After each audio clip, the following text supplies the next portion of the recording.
Un saludo cordial amigos, les traemos las últimas noticias. Pititas del 21F, página 7 y sus partidarios, buscaban liberar a Áñez con mentiras, y Arce expone a Yanine Áñez. Hace unas horas la expresidenta de facto, Yanine Áñez en audiencia de Acción de Libertad, contó que lo sucedido el pasado viernes y las condiciones en las que cumple la huelga de hambre, presuntamente obedecerían a una tortura psicológica. Escuchemos sus declaraciones. Que me hacen daño a mi salud, y no solamente eso, señor juez, sufro tortura psicológica, porque yo estoy en huelga de hambre, y por instrucciones de la mayor, y también por la directora nacional de salud, la señora García, han insistido que todas las puertas de este espacio del penal estén abiertas. Yo no tengo la más mínima privacidad, y el propósito de que todas las puertas estén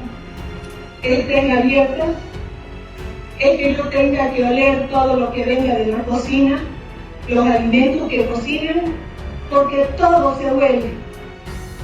Hace unas horas la Oficina del Alto Comisionado de las Naciones Unidas para la Defensa de los Derechos Humanos emitió un documento en el que descartó la posible existencia de torturas en contra de la exmandataria de facto, tal como lo habían denunciado. Sin embargo, con todo tipo de argucias sus partidarios pretenden victimizarla y sacarla de la cárcel. Así pues, hace unas horas desde los medios alineados a la derecha, se hizo público un documento, en el que aproximadamente 50 mujeres de diferentes instituciones y colectivos de la sociedad civil, firmaron para pedir la liberación de Áñez. En el inicio del documento se puede leer, en defensa de Yanine Áñez, del Estado de Derecho y la igualdad ante la ley, para pedir la liberación de la expresidenta, firmamos el siguiente documento. Continúa el documento señalando: quienes suscribimos esta declaración, mujeres, ciudadanas de la democracia y del Estado de Derecho, feministas y activistas por los derechos humanos, hacemos un llamado a expresar nuestro reclamo al gobierno y a la justicia, que tienen a la expresidenta constitucional, Yanine Áñez, secuestrada desde hace más de 11 meses, durante las cuales se han vulnerado sus derechos constitucionales. En el documento continúan señalando que la situación de la exmandataria de facto es la mejor muestra de la ausencia del Estado de Derecho y de la subordinación de la justicia al poder político. Señalan también en el documento que el trato recibido por la expresidenta Áñez muestra el ensañamiento machista de las autoridades nacionales y judiciales. Finalmente concluye el documento señalando: exigimos la liberación inmediata de la expresidenta Yanine Áñez. A continuación se puede observar que más de 50 personas firman el documento. Sin embargo, para desgracia de quienes firmaron este documento, hace unas horas se expuso que muchos de los que firmaron dicho pronunciamiento no fueron otra cosa que activistas del 21F, así como también gente que trabaja como analista en el periódico Página 7. Así, por ejemplo, Sonia Montaño Virreira aparece firmando como representante del colectivo SCIDEM. Sin embargo, también aparece en publicaciones del periódico Página 7, que constantemente realiza campañas de desprestigio contra el gobierno nacional, tal como se puede evidenciar en la siguiente imagen. Y así van apareciendo muchos actores políticos alineados al golpismo firmando el documento.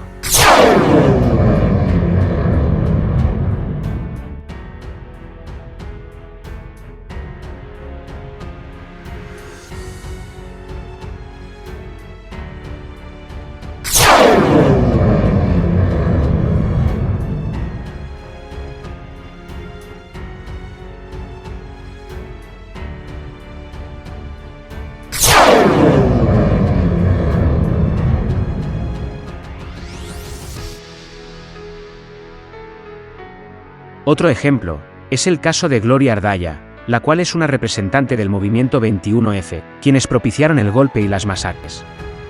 Por ejemplo, en el caso de Ardaya, es evidente que es un activista, ya que en una publicación del año 2017, señaló: intereses mezquinos no nos arrebatarán la democracia, y en la publicación, habla de que se habían conformado ya desde esos años plataformas ciudadanas, la mayoría conformada por jóvenes que supuestamente lucharían por la defensa de la democracia. Estas plataformas posteriormente, en el golpe, impidieron en el kilómetro cero de la ciudad de La Paz, que congresistas del Parlamento boliviano del partido oficialista pudieran ingresar a sesionar. Las plataformas jugaron un rol fundamental en la ruptura del orden constitucional.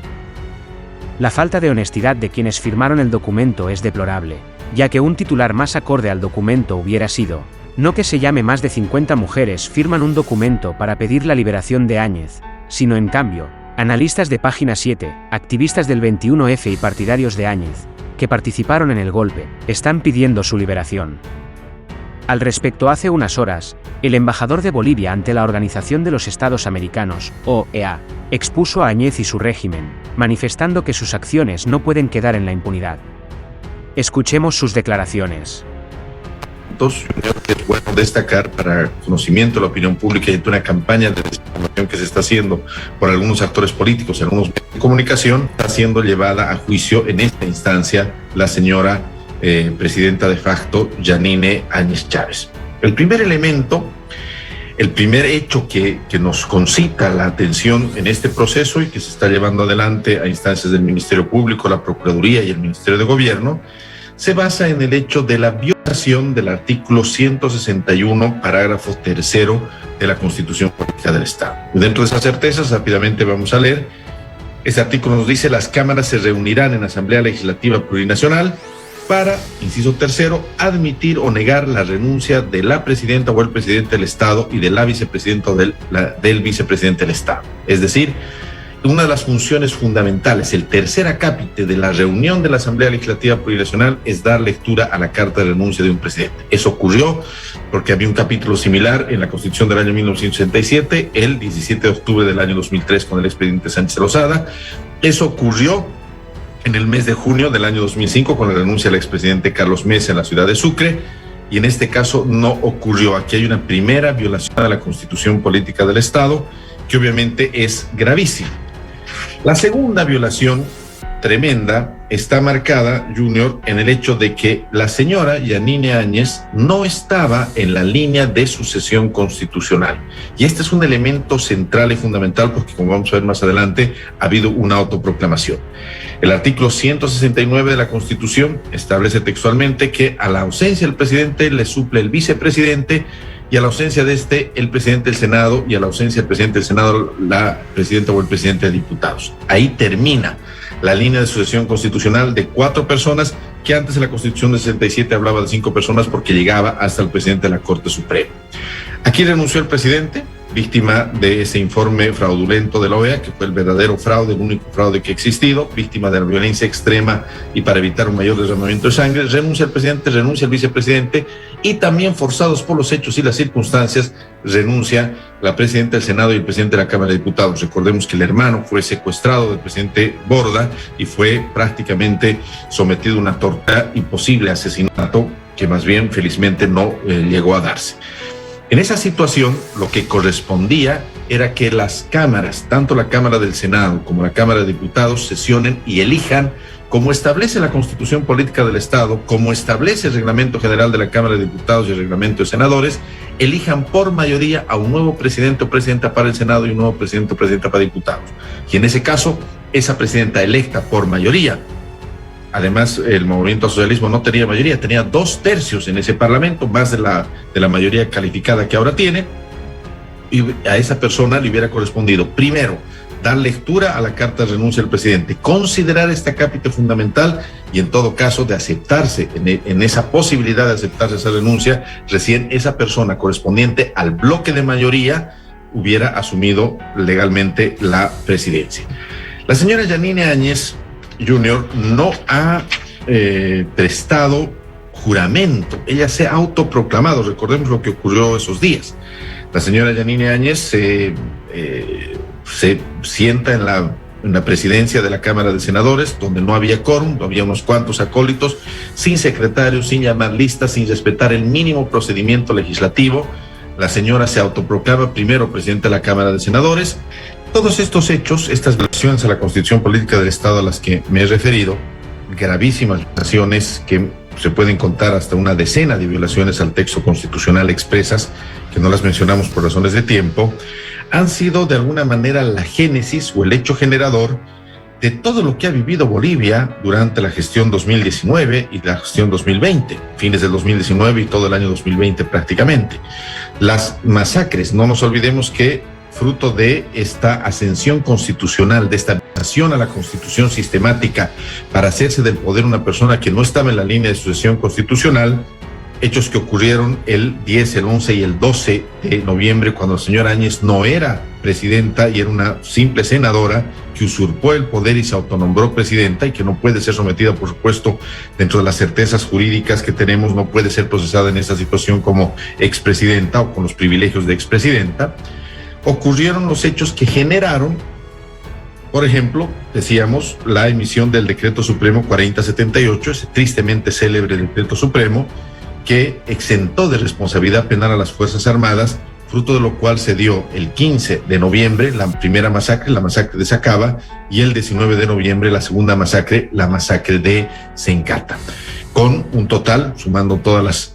los actos de represión, de 38 personas fallecidas, sin contar centenas de personas heridas, centenas de personas perseguidas, detenidas, torturadas y vejadas de mil maneras. Entonces, hay un tema muy importante, hay un tema muy fundamental en este proceso que se está llevando adelante. Por supuesto, de acuerdo a lo que ha establecido el GI Bolivia, se tendrá que llevar adelante un otro proceso, se tendrá que estudiar cuál es la vía constitucional y legal pertinente, pero tendrá que haber un otro proceso por todo lo que el informe del GI Bolivia ha establecido, Junior. Este es el informe del GI Bolivia, aquí lo tenemos, son 468 páginas, este es el informe, que no lo ha hecho la Fiscalía Boliviana, que no lo ha hecho la Justicia Boliviana, que lo ha hecho un grupo interdisciplinario de expertos independientes formado en el marco de la Comisión Interamericana de Derechos Humanos, donde ha documentado todos y cada uno de los actos de violación de derechos humanos que han terminado con la vida de 38 personas. Aquí, en este informe, se llega a situaciones absolutamente inadmisibles en el derecho internacional. Aquí se ha establecido con mucha claridad que en Bolivia han ocurrido ejecuciones sumarias. Las ejecuciones sumarias son las acciones de quitar la vida de una persona en un franco deseo de hacerlo, cuando la persona está indefensa, cuando la persona está huyendo, cuando la persona está reducida, y eso se cataloga como homicidio en primer grado aquí en los Estados Unidos o como en otras partes del mundo. Y eso es justamente lo que ha ocurrido en base a un decreto supremo que una presidenta inconstitucional, que una presidenta que se ha hecho del poder en base al uso de la fuerza, y un gabinete de ministros, porque aquí los que han firmado ese decreto también son responsables, en base a un decreto que ellos han firmado y que ha sido una carta blanca para lo que ha ocurrido lamentablemente en nuestro país. Eso se verá más adelante, eso se verá en el futuro. Aquí estamos hablando de las violaciones a la Constitución Política del Estado, la no lectura de la carta del presidente constitucional que renunció y el vicepresidente, el hecho de que una persona que no estaba en la línea de sucesión constitucional se haya hecho del poder, el hecho de que esa persona haya recibido el poder de las Fuerzas Armadas como representa la imposición de los símbolos patrios, el hecho de que esta persona no haya jurado ante nadie, Junior. Exactamente hace casi 40 años, en un golpe también en noviembre del año 1979, el presidente Natush Bush, el presidente golpista, juró a su cargo en el Palacio Quemado. García Meza, en el juicio, en el golpe del 17 de julio del año 1980, juró en el Estado Mayor. Y este tipo de circunstancias hacen pues de que haya habido una franca, abierta violación del orden constitucional, un quiebre constitucional, un acabe terminante de la institucionalidad republicana en el país, que es el objeto y la materia de este juicio, donde por supuesto con las garantías del debido proceso, el derecho a la defensa y la visión o observación que ella decida o que pidan sus abogados, tiene que llevarse a cabo, porque este tipo de situaciones, a esta Constitución, a esta norma fundamental que es la ley que nos cobija y nos ampara a todos, Junior, no pueden quedar en impunidad, porque de la fruto de las violaciones de esta Constitución surgieron las violaciones a los derechos humanos que están aquí documentadas, y esa es una situación que en democracia no podemos permitirla, no debemos dejarla, justamente para que esta situación no vuelva a ocurrir en el futuro. Suscríbete a mi canal para recibir más videos.